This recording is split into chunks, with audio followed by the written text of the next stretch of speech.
नमस्कार दोस्तों, आप सभी का एक बार फिर से स्वागत है हमारे चैनल दुर्गा भक्ति मार्ग में। आज मैं आप सभी को सुनाऊंगी आषाढ़ माह की चौथ माता की कहानी। हिंदू कैलेंडर के अनुसार हर महीने की कृष्ण पक्ष की चतुर्थी को चौथ का व्रत किया जाता है। इस दिन भगवान गणेश के साथ साथ चौथ माता की भी पूजा की जाती है। इस व्रत में दिन भर अन्न ग्रहण नहीं किया जाता और रात को चंद्रमा के दर्शन करने के बाद, चंद्रमा की पूजा करने के बाद, व्रत की कथा सुनने के बाद ही अन्न ग्रहण किया जाता है और व्रत खोला जाता है।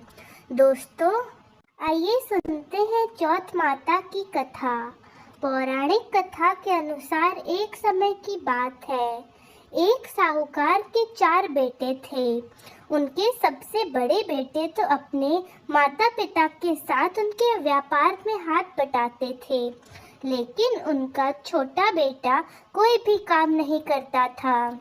तीनों बेटों की पत्नियां थी, इसलिए छोटे बेटे की पत्नी से तीनों बड़ी बहुएं सारा काम करवाती थी। गोबर उठवाती, कंडे बनवाती, सारा काम उसी से करवाया करती थी और उसे रसोई में भी नहीं आने देती थी। एक दिन अपनी पत्नी के समझाने के बाद छोटा बेटा पैसे कमाने के लिए बाहर प्रदेश में चला गया। अब उसकी पत्नी को उसकी जेठानी और सास ने परेशान करना शुरू कर दिया। सास ने गांव की गौशाला में उसे रखवा दिया। अब वो दिन भर गाय चराया करती थी, गाय की सफाई करती, गोबर उठाती रहती और सास उसे खाने को भी अच्छे से खाना नहीं देती थी। जो कुछ बचा कुचा रहता वही उसे दे देती थी। रात को छोटी बहू वही गुदड़ी बिछाकर गौशाला में ही सो जाया करती थी। वह बचपन से ही बहुत धार्मिक थी, पूजा पाठ किया करती थी और वह बचपन से ही चौथ माता का व्रत करती थी। उससे हमेशा हर मुश्किल में से गणेश भगवान और चौथ माता ही बचाते थे और उसे उन पे बहुत विश्वास था। वह हमेशा चौथ माता और गणेश जी का चौथ के दिन व्रत करती और चौथ के दिन उसकी जेठानियां और सास जो कुछ भी रूखा सूखा बचा कुचा देती, वह बेचारी चुपचाप वैसा ही खा लिया करती और अपना व्रत पूरी श्रद्धा से करती थी। वह हमेशा अपने खाने के हिस्से में से एक हिस्सा गौ माता को जरूर खिलाती थी। छोटी बहू नियम से हर चौथ के दिन रात को चंद्रमा की पूजा करती। चंद्रमा के दर्शन करने के बाद ही अन्न जल ग्रहण किया करती थी। उसका पति परदेश कमाने के लिए गया हुआ था। इस तरह इस साल भी उसका पति वापस नहीं आया, तो वह बड़ी परेशान रहने लगी। एक दिन उसने चौथ माता से प्रार्थना की कि हे चौथ माता, मेरे पति को वापस मेरे घर भेज दो। अब तो छोटी बहू हर चौथ के दिन चौथ माता से प्रार्थना करने लगी और अपने पति को वापस बुलाने के लिए चौथ माता से विनती करने लगी। उधर उसका पति तो परदेश जाकर व्यापार करने लगा। उसका व्यापार भी बहुत अच्छा चल रहा था। इस वजह से वह व्यापार में इतना व्यस्त हो गया कि वह भूल गया कि उसका घर परिवार भी है, उसकी कोई पत्नी माँ वगैरह भी है। और उधर हर चौथ के दिन चौथ माता से उसकी पत्नी प्रार्थना करने लगी। प्रार्थना के बाद चौथ माता एक दिन साहूकार के बेटे के सपने में आई और दर्शन देकर कहा कि तेरे घर वाले तेरा इंतजार कर रहे हैं, तेरी पत्नी तेरा इंतजार कर रही है, तेरी माँ और भाभियाँ उसे बहुत परेशान करती हैं। साहूकार का बेटा बोला कि हे माता, मैं कैसे जाऊँ?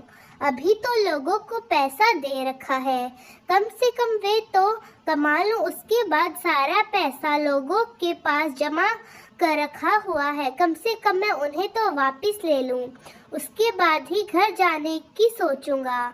तब माता ने कहा, तो एक काम करना, कल मेरा नाम लेकर गल्ले पर बैठना।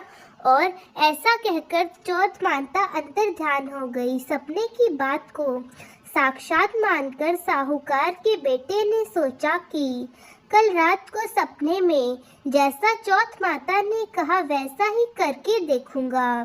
दूसरे दिन चौथ माता के कहे अनुसार साहूकार का छोटा बेटा चौथ माता का नाम लेकर गल्ले पर बैठ गया और जब ध्यान करने लगा तो उसके पैसे देने वाले लोग वापस आकर उसके सारे पैसे जमा करते गए। इस तरह साहूकार के छोटे बेटे के पास काफी सारा धन इकट्ठा हो गया। जब साहूकार के बेटे के सारे पैसे वापस आ गए तब उसने घर जाने की तैयारी शुरू कर दी और वह एक दिन गांव के लिए रवाना हो गया। जब वह गांव पहुंचा तो उसका इंतजार उस पत्नी कर रही थी। जैसे ही वह पहुंचा सब उससे बहुत प्यार से मिले। सब लोगों ने उसका बहुत सम्मान किया। उसे वहां पर सब लोग दिखाई दिए पर उसकी पत्नी कहीं नहीं दिखी। उसने अपनी पत्नी को वहां ना पाकर अपनी माँ से पूछा कि मेरी पत्नी कहाँ है। तब उसकी माँ ने गौशाला की तरफ इशारा करके बताया कि तुम्हारी पत्नी गौशाला में है। अपनी पत्नी को गौशाला में बुरे हाल में देखकर साहूकार का बेटा बहुत दुखी हो गया। फिर उसने अपनी माँ से पूछा कि माँ एक बात बताओ, हमारे घर में चौथ माता का व्रत कौन कौन करता है। तब बेटे की बात सुनकर माँ ने कहा कि हमारे घर में तो चौथ का व्रत कोई भी नहीं करता। तब बेटे ने कहा, लेकिन माँ मेरे सपने में तो चौथ माता आई थी और उन्होंने मुझे घर आने के लिए कहा था। अपने बेटे की बात सुनकर उसकी माँ सोच में पड़ गई। फिर उन दोनों की बातें सुनकर छोटी बहू गौशाला से बाहर आई और उसने बताया कि मैं ही चौथ माता का व्रत करती हूँ और मैंने ही चौथ माता से प्रार्थना की थी कि मेरे पति को वापस भेज दो। बहू की बात सुनकर माँ ने कहा कि यह झूठ बोल रही है। यह तो हर रोज 3 समय खाना खाती थी।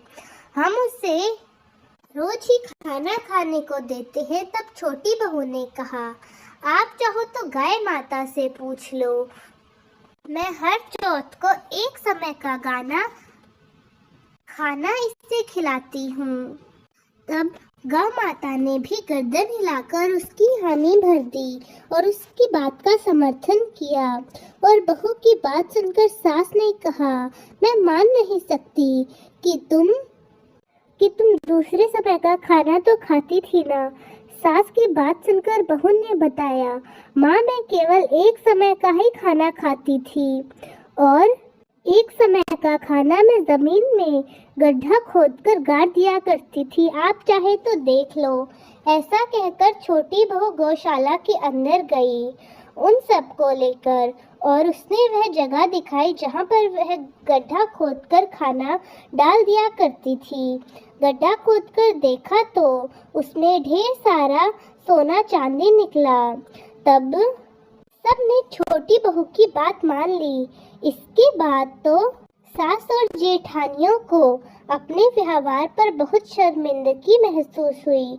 उन्होंने छोटी बहू से माफी मांगी और उसके बाद छोटी बहू और उसके पति को सम्मान के साथ अपने घर में ले आए। चौथ माता जैसे आपने छोटी बहू की सुनी वैसी सबकी सुनना, कहानी कहने वाले, सुनने वाले और हुकारा भरने वाले सबकी मनोकामनाएं पूरी करना। तो दोस्तों कैसी लगी आपको हमारी आज की यह कथा? कमेंट्स में ज़रूर बताएं। धन्यवाद।